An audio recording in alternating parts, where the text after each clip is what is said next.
Monty Prudence, take it over. Thank you. Hello, friends. My name is Monty Paulson. I lead the Passive House team at RDH Building Science. The SpaceX rocket did not launch today, so we may as well spend the next hour talking about Passive House.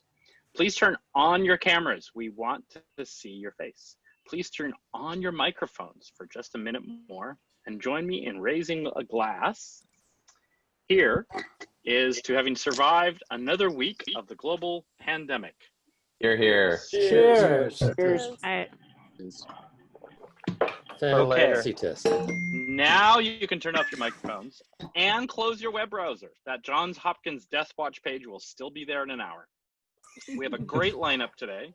We have a sweet video by Collective Carpentry in Invermere, British Columbia. Now, I'm just saying, but this makes 2 short videos in a row from Canadians. What are you Yanks sagging up all your iPhone memories so you'll be ready for the next police brutality incident? And we have an excellent presentation by Kate Nason of Atelier 10 in Melbourne, Australia. I hope Kate noticed that I opened the black Shiraz just for this toast. Now, please introduce me to, please allow me to introduce my co-host, Prudence Ferreira. Hi, Monty. It's nice to meet you. Hey, everyone. I'm Prudence. Welcome to our 11th Global Passive House Happy Hour. On behalf of the entire PH community, I'd like to give a special welcome to any newcomers. We love you guys. I've been making my living as a Passive House consultant for quite a while now, since 2009, and I lead the Passive House team at Morrison Hershfield until June 5th. And after that, I'm moving back to the States, and I've taken a position with Passive House Institute US as their Director of Education. So yeah, that's my big announcement for today. I'm going to pass it back to Monty. Well, it's very exciting. Yes, a sincere welcome to all the newcomers on this call. Please introduce yourselves to someone in the upcoming breakout session. I think you'll find the Passive House community to be welcoming and extraordinarily open source. By open source, I mean we bicker about everything. But we do share a common affliction. Can you see my screen now? Oh, no, not quite yet. We do share a common affliction. Actor Haley Joel Osment described our disease to Bruce Willis in the 1999 film, Sixth Sense. He whispered, "I see thermal bridges. They don't know they're thermal bridges. I see them all the time." Now, I see thermal bridges all the time too. And we here at the Passive House Happy Hour received a massive grant from the Center for Disease Control to prepare a testing protocol for this undiagnosed disease. Please take a moment and look at this photograph with me. Now, do you see A, a meeting of 2 inspiring people, or B, a window ruined by thermal bridging? If you answered A, then you do not have the virus. And if you answered B, what can I say? You're in precisely the place you're supposed to be. Over to you, Zach. I think, Prudence, are you going to do the intro to the video? I am going to do the intro to the video. Thank you. So Monty already gave us a quick introduction, but I want to celebrate Collective Carpentry for their video because it's really well made. You guys are going to see a great example of some high quality, and it was actually made by one of the guys on their crew. So this is another opportunity to give a shout out to our guys on the front lines at the construction sites, many skills. So let's celebrate them, and without further ado, let's see this great video. The Zaba residence is located in Invermere, BC, a small town nestled between the Purcell mountain range and the Canadian Rockies. This 1,600 square foot house sits on a slab-on-grade foundation with 12 inches of EPS subslab foam and a 4-inch concrete slab with thickened structural areas of 8 inches. A number of large triple-pane windows and a full-pane door allow for an abundance of natural light to pour into the main living area. The other rooms on the main floor are nearly as bright with these large tilt and turn windows. Once the perimeter of each window and door is insulated, it's taped to the window buck to carry the air sealing plane from the wood framing to the window or door frame. Amplicol split release tape is applied on the inside, while Tescon Invis is used on the outside. The mechanical room is located on the top floor. Inside, we'll find the heat recovery ventilation system, which is the Comfo Air Q450 by Zender. Hot water is provided by the Rain Prestige Series heat pump hot water heater. One of the challenges we're currently facing involves the integration of these two systems due to the different models and components, but our HVAC team is hard at work to get these systems running.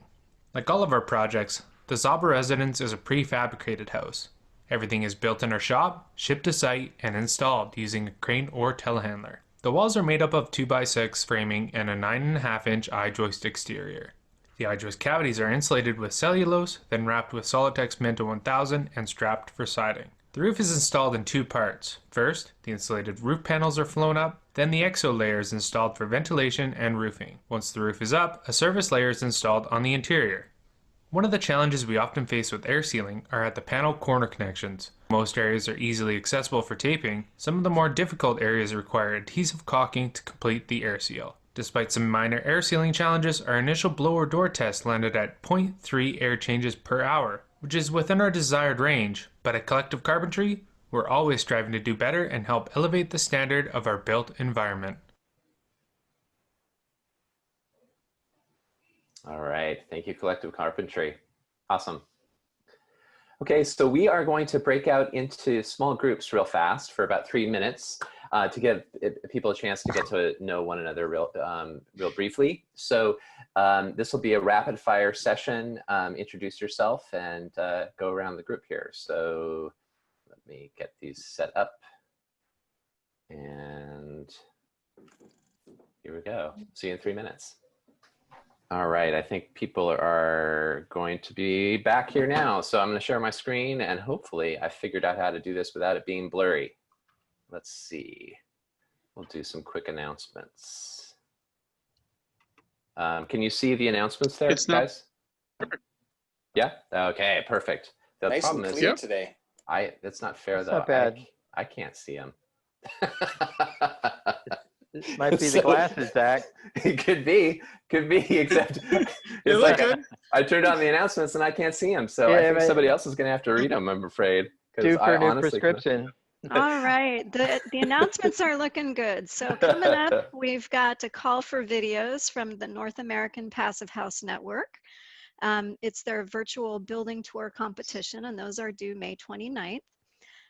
We also have another call for videos from the International Passive House Association. So everyone wants videos, us included. That call for IPHA videos is due June 19th. And that's for the International Passive House Open Days. We've got FIAS training online. CPHC is starting June 8th, and then CPH Builders starts June 2nd. We have Radio BE. This is Passive Houses with Architects Incho and Michael Ingui. This is tomorrow at 11 Eastern. So this is the Building Energy Exchange. And then we have the Building Science and Beer Show. That's happening weekly. The next episode up is Choosing and Using Water Resistive Barriers. That's tomorrow at 6 p.m. Eastern on Zoom. And a big thank you to our founding sponsors, Mitsubishi Electric, Zola, and RDH Building Science, and patron sponsors Morris and Hurstfield and 475 High Performance Building Supply. Yay, thank you, Prudence. No problemo. You bailed me out. So I wanted to just give a special shout out to the Building Energy Exchange series that the Radio BEEX happens every Thursday. And it looks like a great program. So definitely check that one out. Thanks, Prudence. I think we are ready to introduce our featured guest. Isn't that right? That's right. All right. So you guys may have already seen from the announcements, we've got Kate Nason with us today.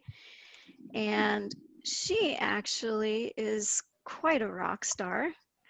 And she's been turning things upside down in Australia. We're going to hear about the upside down challenges she has to deal with in terms of modeling passive houses. She's a registered architect in Victoria and a certified passive house designer. She's got experience across large and small scale passive house projects utilizing prefabricated construction techniques. She's also a board member of the Australian Passive House Association, and she recently got a new job and moved into the role of doing environmental design at Atelier 10. So welcome to Kate. Thank you. Let me know when I need to share my screen. Yeah, sweet. Go for it. Right now. Okay, and just checking how long do I have so I can. You've got 15 minutes, but if you go a little over, we're not going to shout you off the stage. Okay, great. All right, I will just get that full screen happening and then share.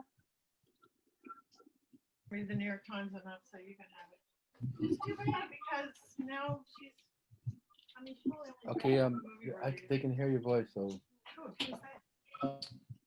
Okay, great. Can you see that? Yes. Everyone? Thank you. Yes, great. Yep. All right, so I'm going to take you through, well, one project in detail and one very briefly in Melbourne, so down here in Australia in the Southern Hemisphere. Hello.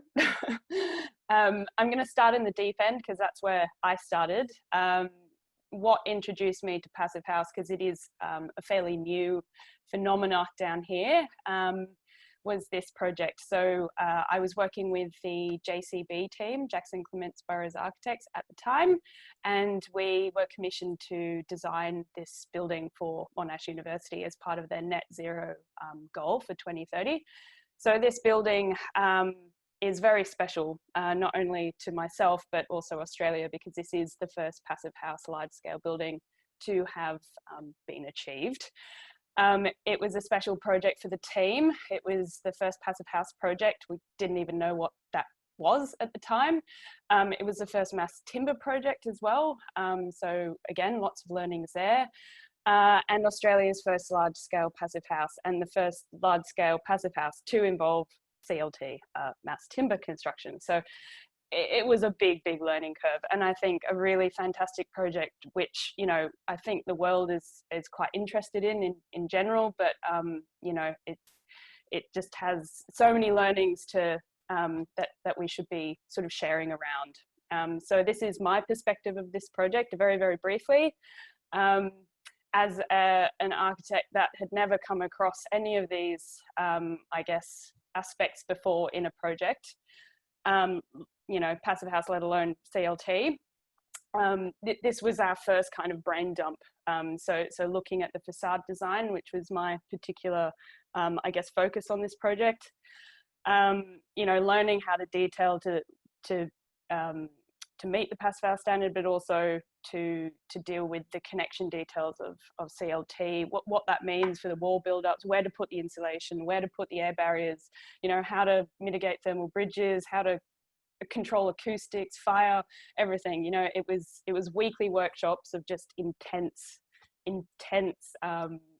collaboration, and it was a fantastic process. Huge learning curves. And yeah, I guess, you know, the introduction of all these additional considerations that, you know, just completely turned my understanding of architectural design on its head. This is not what we learned at uni. This is not what I'd learned in previous jobs. And I never looked at buildings the same again, I can tell you that. We had a really great team behind us. So we had a peer advisor, which was Atelier 10, funnily enough. And they provided, I guess, the call a friend service. So a clear, concise and helpful advice when we needed it on the architectural side. So this wasn't, you know, we could ask those really stupid questions behind closed doors and say, hey, how can we mitigate this thermal bridge? What, you know, how can we kind of see around corners before we kind of take this to the whole collaboration, coordination team and waste 5 hours on something that we might be able to solve in 5 minutes before, you know, before it leaves the drawing board. So that was, I would highly recommend that on any you know, any project that you're kind of embarking on that is a bit complicated or that the industry hasn't seen before, is just get that extra buy-in from someone, that extra support. And it was a huge learning curve, obviously, for the contractors. This was delivered by Multiplex. I'm sure a lot of you have seen, you know, presentations on this project before, but essentially they did a fantastic job. They really embraced the Passive House process.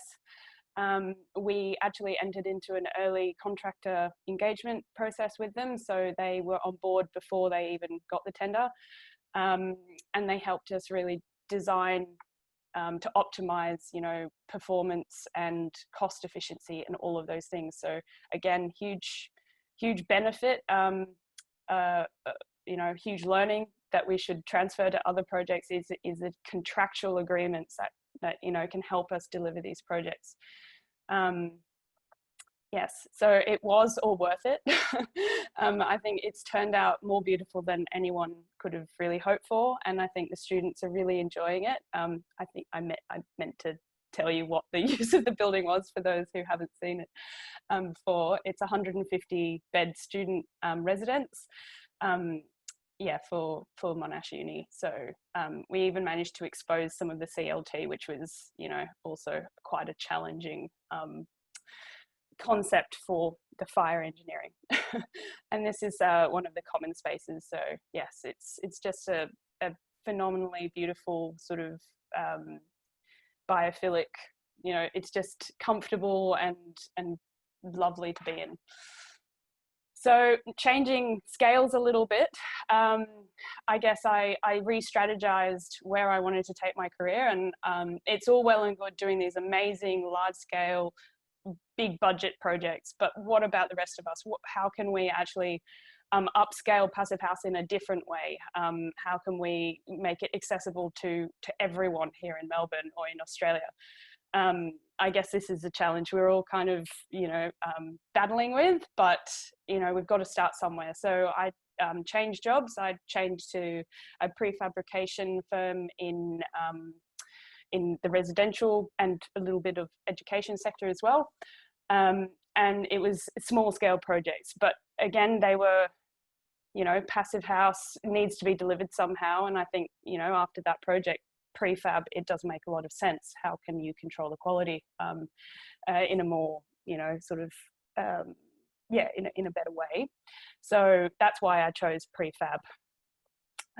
So I'll go through this project with you briefly. All credit to Archit. When I was there, I was the architect on this project, and obviously I need to make sure that they are part of this presentation. Atelier 10 did the Passive House consultancy, and KTA, Kirsten Thompson Architects, did the initial sketch design, which kind of gave the building its cool form. So the inner city context is not unique. It's something we're all trying to battle with, I think. These days we don't all have a beautiful field to build something in. You know, the access was challenging, although better than most sites. We had 2 laneways and a street frontage, so that was helpful. But it also meant, you know, we had to create sort of a robust defense around the building, because, you know, there were service trucks and all kinds of things going, you know, sort of bashing into the walls. So, you know, that was a design constraint. Also the northern neighbours, and again, southern hemisphere, north is God. The northern neighbours were very, very tall, so overshadowing was a big problem. So the front of the house we were keeping. It's sort of this Victorian, very Australian style, with the little tin roof and veranda. And then we were, if I just flick between these two, you can see the rear is being demolished and rebuilt. So yes, tight site, 5.8 metres wide, and obviously the 24 metres is the whole site. So the new build is very small. Compact, not small, compact. So some of the constraints, obviously setbacks. In Australia, we always end up with this kind of, well, in Melbourne, we end up with this kind of odd double pitched barn style setback. And obviously the southern neighbours, we need to avoid overshadowing because, you know, there's a lot of disputes caused by that. So lots of constraints, and probably why the building looks the way it does. A little bit about the design. The surface to treated floor ratio is not ideal. It's got a mezzanine and a double height space, so 6:1 is pretty challenging for a passive house. It's a large surface area for the amount of, I guess, calculated floor space. You can see the greyed out area is the original dwelling. We're being a bit cheeky and actually excluding that from the passive house envelope and staging it to be retrofitted later. The main living is in the rear, so there's a bedroom, there's a bathroom, there's a laundry, there's kitchen. You know, it's got everything that a house sort of entails, so that's why it qualified to be its own passive house. In reality, there'll be about 4 occupants in that space, but PHPP tells us there's 1.7 because that's logical. That's fine. Yeah, I think that's a nice overview. The Melbourne climate is probably quite unique. We get down to around about -2 in the city, much colder elsewhere. But we do get above 40 in the summer, so we can have a heat wave that lasts a week and it's over 40 degrees. So it's a problem with overheating. Also, we're classified the land of the sun, but not all sites are made equal. A bit of daylight analysis shows that we get very little sun on the site. So a big challenge there. If I just flick through these, you can see this little slither of sun at the pitch of the roof. So that's where we're positioning our solar panels, but it doesn't do an awful lot for solar gains. So some of the challenges and the strategies that we need to deploy, you know, our glazing, we need to minimize winter losses, minimize summer gains, optimize daylighting, ventilation, we need to minimize overheating with it, we need to maximize indoor environmental quality, and the envelope, well, we just need to try and minimize those losses. So glazing strategies, what is openable and what is fixed, this came down to cost as well, so just being really strategic. We had skylights, so we didn't need these northern windows to be operable. We could make these 2 western ones operable in the future potentially, but yeah, trying to be really strategic with, you know, the operability of the windows as well, and the positioning of them. So the southern skylights are providing indirect daylight, but they're also providing natural ventilation. So again, this orange one and these lower orange ones are not operable because they're hard to access and would need to be, I guess, remotely operated. Whereas this one, the green one, is in the bedroom, so you can open it. And again, it's sort of that psychological idea of being able to open a window, which we know is not necessary, but it's a psychological thing. And it can also act as night purging. So looking at the glazing strategy with the indoor environmental quality, making sure that our living area really does get a good amount of daylight. Obviously, not all areas are going to be possible to daylight, and I think we did end up achieving a better result introducing those lower southern skylights as well. So we ended up bringing some light into the southern portion of the house. The ventilation strategies, we have passive ventilation with the stack effect. We also have a little bit of top-up air conditioning just on those really hot days in summer. We've got a purge fan which takes hot air from high level and blasts it outside. And we've obviously got our heat recovery ventilation system, which helps just in general anyway. Envelope strategies, this is roughly the R values of what we deal with, so slightly different to Canada. We're in the single digits down here, but yeah, just being mindful of the losses as well. So what does that look like? We went through a few different design options. With the you know, the bushfires and everything, the idea of having a combustible, anything combustible in our fabric, even though we're in an inner city context, is just a bit crazy now. So we're not using the PIR on the outside. We're going to use just a mineral wool bat. So that's sort of what our details look like at the moment, or what they did look like, should I say. This was the foundation detail. We've got insulation under the slab, again for cost reasons. That was the most cost-effective option, and we've tried to mitigate some of the thermal bridging here at the corner. But you can see where the yellow is. It's still not great. We'll still have a condensation problem. So yeah, and a big thermal bridge essentially. So we're looking at ways to mitigate that. Because where do we sit at the moment? We're actually more in the low energy building zone than in the passive house zone. We're sort of reaching about 29 kilowatts per square meter, which is annoying because we're going to all this effort to get to the passive house standard, and we're double what we need to be. But at the same time, we have to look at what is feasible for the site. You know, if we're adding insulation, are we going to forfeit floor area? Are we going to forfeit cost? You know, are we going to be able to build this building if we have to take to passive house?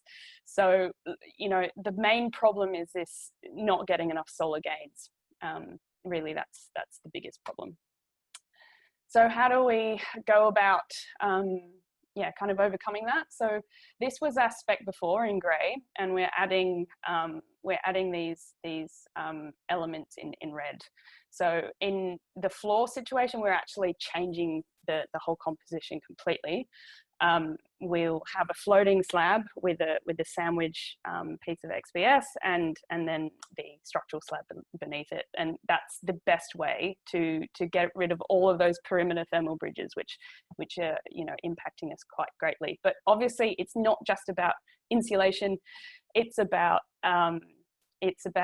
triple glazing. It's about potentially some other strategies like introducing windows. This would be where we could logically introduce insulation, where we could logically just switch out the window system. And those are the easy changes, a slightly more expensive change, but as I say, very, very useful. But this is where I think we'd need to really go to reach passive house. And is this possible? Introducing a high level glazed unit at the ridge where we get most sun, but then it would also need summer shading because the direct light would it would cook you in summer. And really it's all getting a bit complicated and a bit pricey. So we're trying to balance this and be reasonable. It's still a low energy house. It's still, going to have minimal bills. It's still going to be able to essentially be net zero. How much further do we go just for the stamp, I guess, which is not what I ever thought I would be saying, but we've got to be reasonable. And how this is what a lot of sites are going to be contending with. Like, how do we make this, low energy building available to everyone? We're looking at the prefabricated system, obviously, from Archit, where we'll likely be going down the panelized route for this project because modular this kind of doesn't make a lot of sense for the volume and the access. It will allow us to expedite the time frame. As we all know, there'll be less displacement for our clients, and using a very, I guess, well-worn system of a lightweight timber, which is what all residential builds are pretty much constructed from here in Australia, as they are elsewhere. It's something that carpenters are very familiar with. So just trying to make it easy for the industry to deliver as well. So this is a little bit of the architectural side. The palette for the project will be to tap into some of those Australian and contextual materials, like the corrugated steel, which is what we're going to clad the building in. We're going to retain, obviously, the front, this cute little sort of workers' cottage veranda, and we'll also, you know, introduce like a different way to, you know, deal with the picket fence. You know, we'll be using battens, we'll be using a different pattern of block work, and we'll also, you know, look at getting a graffiti artist to really make it blend in with the Melbourne context. So this is what Melbourne is quite famous for, our laneway art, and I think this will be a really fun way to blend the project with its local surrounds. So I guess one more point about this project is a lot of stars did align. Just like with the Monash project, there was a very passionate client, there was a very passionate architect, there was a very passionate builder, there was a kind of a drive to deliver something that could be upscaled. There was this ambition behind the project, and lots of the right sort of people involved. As it happened, the client is also a passive house designer, so that's a big, I guess, a big aspect to mention. In Australia, it seems that a lot of stars still have to align to get projects up and running, and as you can tell, this project still isn't built, so we've still got a little way to go, but you know, this isn't mainstream here. This is, you know, and that, I guess that's why I'm so vocal. I'm definitely not the most experienced person in terms of passive house in Australia, but I think it's important to just get the message out there to architects and to the market that this is an option and that we do need to do this for everyone's sake. And I think that's why I joined the Passive House Association while I was working on the Gillies Hall project, and then I guess got more and more and more involved, and now I'm the one of the partnerships coordinators. And I guess just a little bit of an update. You know, most of our work from the partnership side is talking to architects and doing the whole introduction spiel to passive house, and what does it mean, and how do you, what are the 5 principles, and all of that. And I sound like a bit of a broken record, but it's important because there is a lot of interest, but not a lot of, I guess, knowledge of how to tackle passive house here. So that's the majority of our work, I guess, is advocacy from the bottom. And we've also got this kind of balance to strike between the people who are veterans of passive house here, who are hungry to learn more and gain more skills and sort of, you know, be supported in another way. So I guess as a small organisation, we've got about 300 members. We've got 10 board members, a CEO and a admin exec, who are our only part-time paid I guess, employees. The rest of us are volunteers, so that, again, there's sort of a limit to what you can achieve in your spare time. And I guess we're at this crossroads. We're sort of expanding, and we want to grow. And I know that Passive House Canada, Passive House New York, and a lot of the other affiliates have gone through these growing pains as well. It's you know, trying to serve 2 different markets and grow and yeah, strike the right balance. So I guess we're at that point. So it'll be great to, I think we've already sort of touched base with some of these other affiliates to learn from you, but yeah, we need to keep this conversation going, because you guys have a lot of knowledge to impart on us.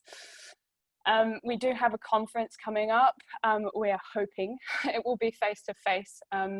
Obviously for international speakers, they'll probably be tuning in via teleconference, but yeah, we haven't made the call to make this an online event yet, but you know, we will be discussing that. And it's sort of in October. We're quite excited about it. We've got a few really great, a lot of really great speakers, local and international.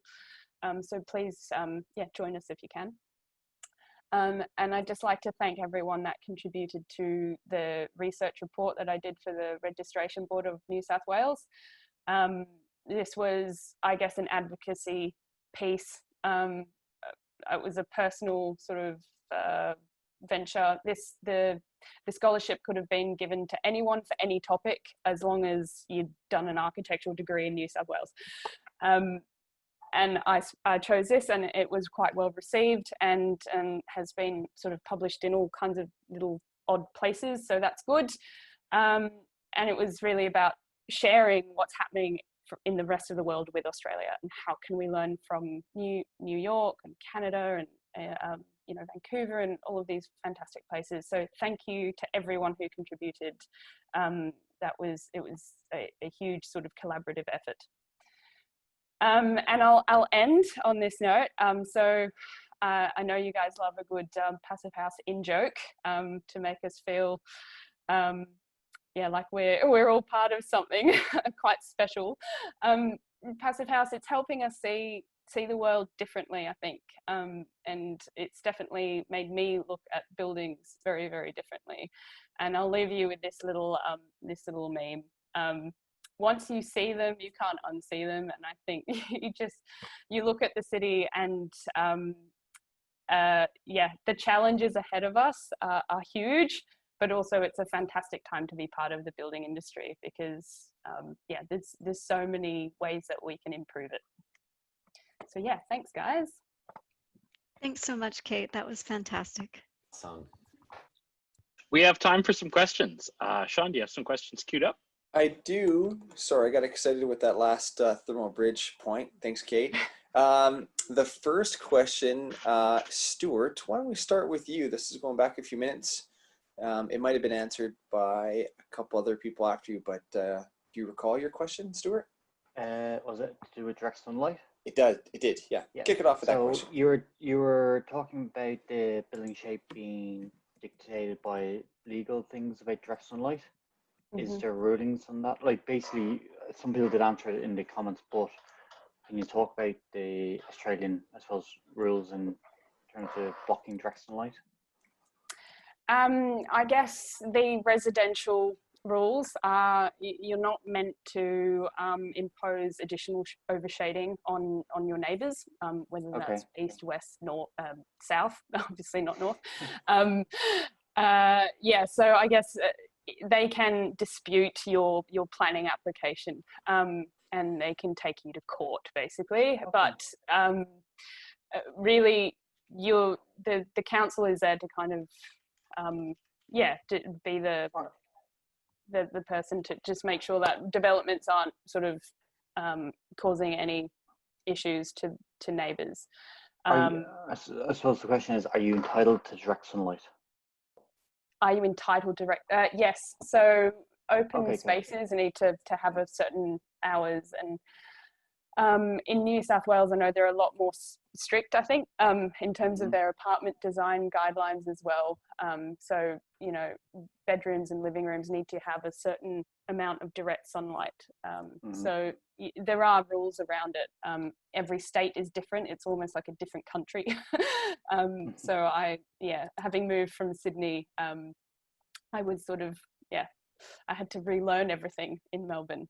But I hate to say it, it's slightly more relaxed in Melbourne. It seems that councils are more open to a bit more, you know, forward-thinking development. Yeah, just from my experience. I think you might have had a comment, but I'll let you. Claire Perry, you there?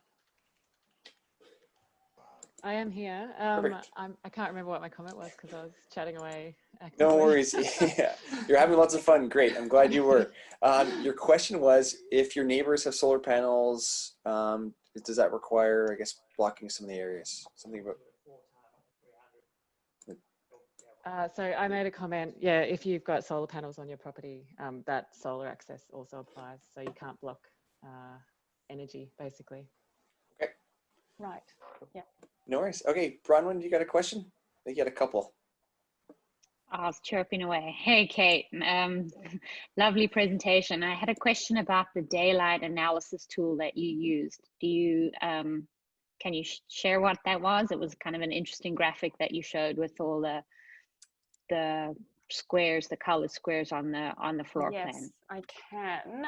So I wasn't the one who did that analysis. That was the client at Atelier 10. It would have been a plug-in to Grasshopper. I'll get back to you with the exact name because just no worries. It'd be great to post that. That'd be great. Yeah. Thanks. And Bronwyn, while you're there, you had another quick comment. Did you want to add about? I just was congratulating you. I love the team sport slide and and wall assembly. I've seen all my small passive house projects. The wall is always the largest surface area. It's the easiest way to increase, make it meet passive house for the lowest bang for buck. So I would encourage you to look at that. It's just an easy toggle, and maybe you already looked at that. I think I was kind of commenting too soon, but yeah. No, that's I guess we started with the envelope, and then we could kind of only get so far without sort of really expanding the width of the walls. So yeah, then we were looking at other, complementary aspects. I guess it's a holistic approach, isn't it? At the end of the day. Okay, Kate, we're going to dive into ventilation. There's about 5 questions that are somewhat related, so hopefully we'll take these off. So Jeff Roden had the first question.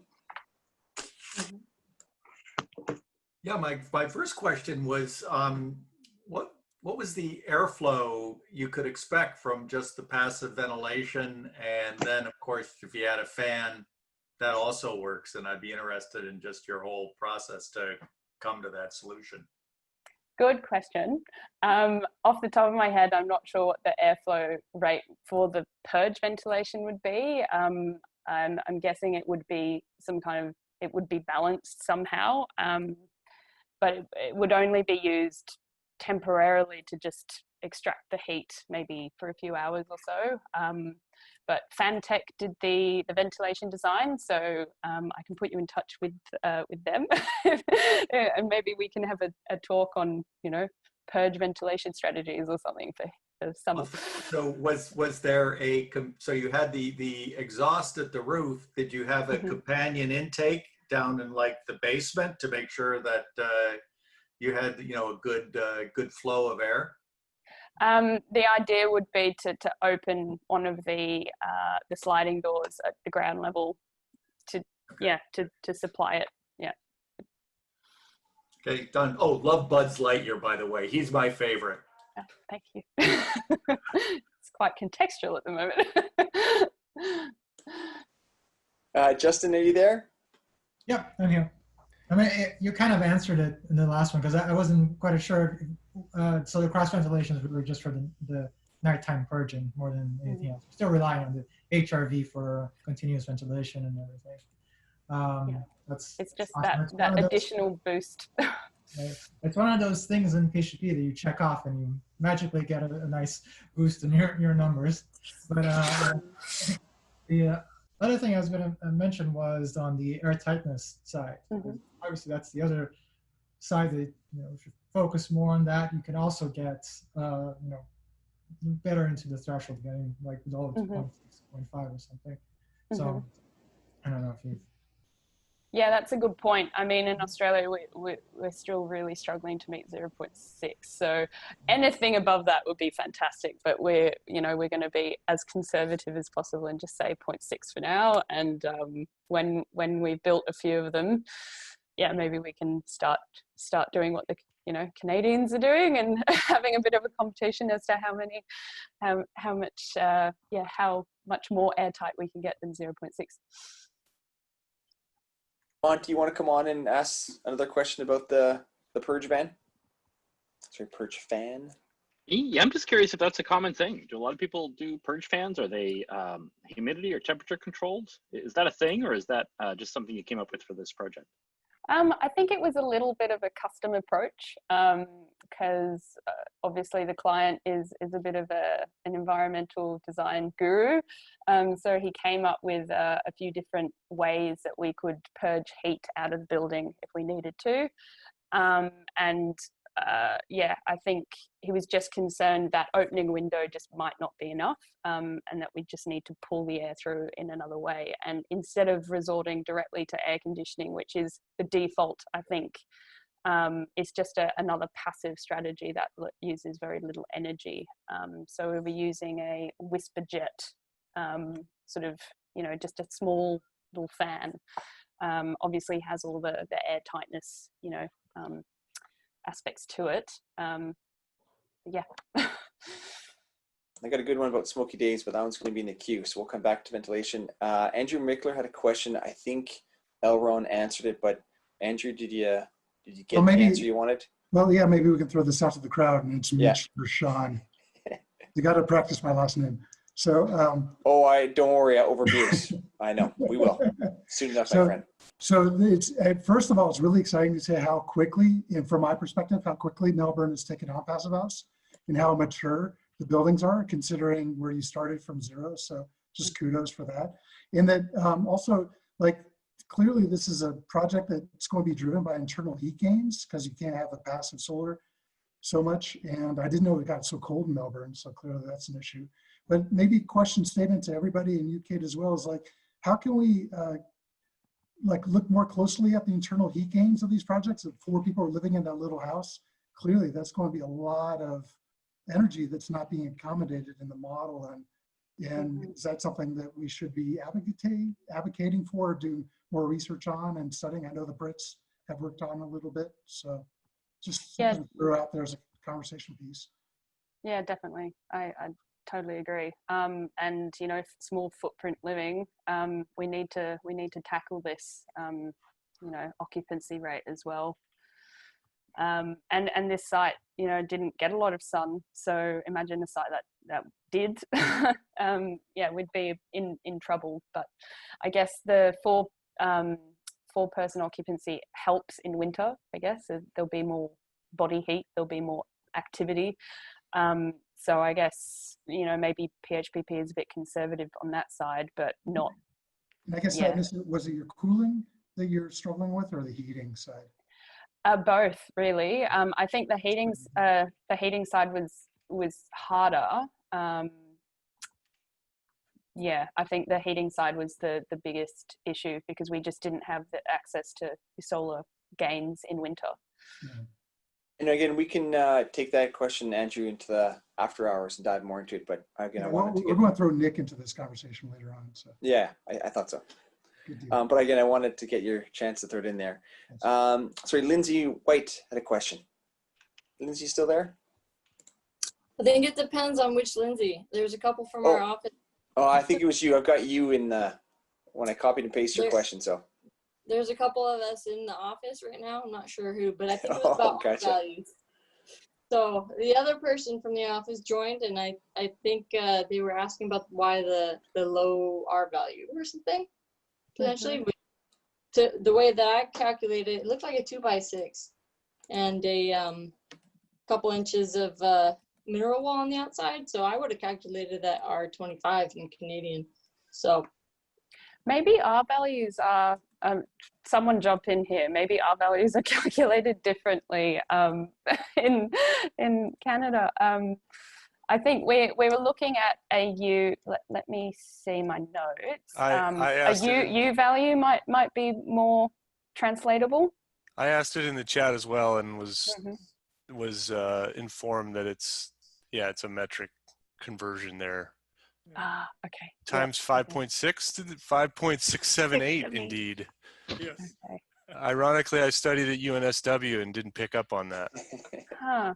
Yeah, because this is it's the first time I've really kind of thought about it. I was thinking R40 seems insane, but that's obviously a reason for it. That's in Canadian, if you ask me. Yeah. All right. Well, again, it's always good to keep the language clear. Frank Crawford, ask your question because it's a good one.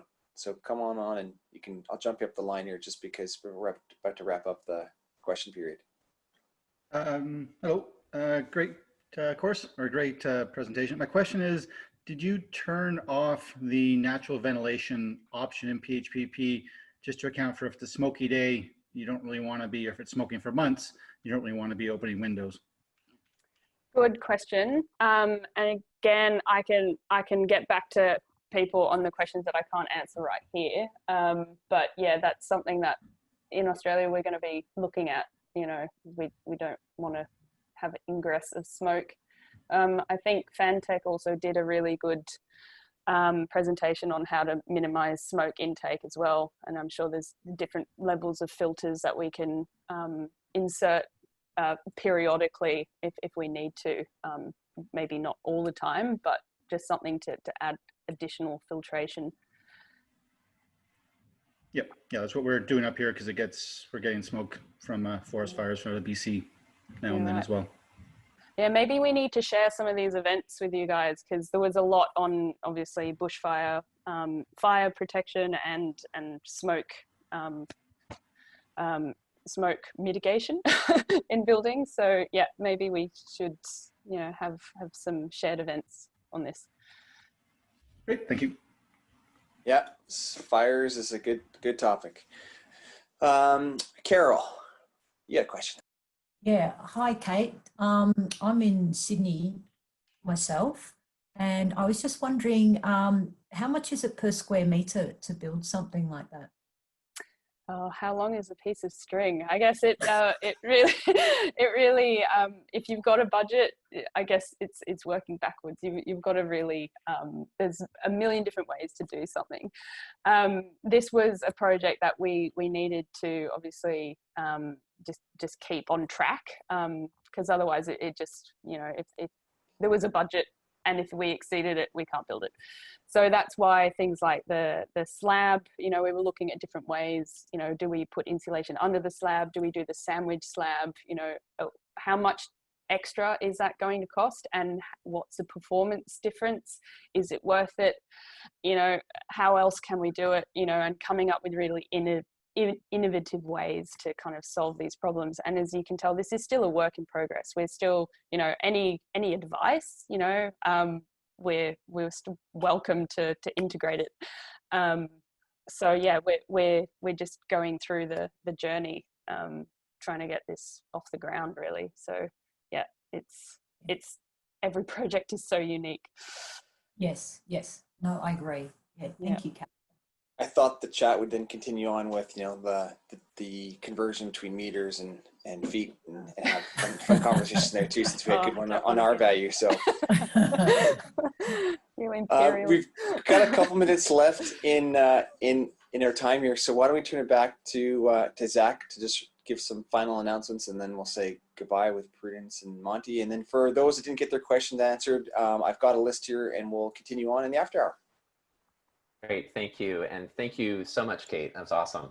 So I want to let everyone know that we have a great presenter on deck for next week's happy hour. It'll be Christoph Irwin from the firm Positive Energy. It's a mechanical engineering and passive house consulting firm based in Austin.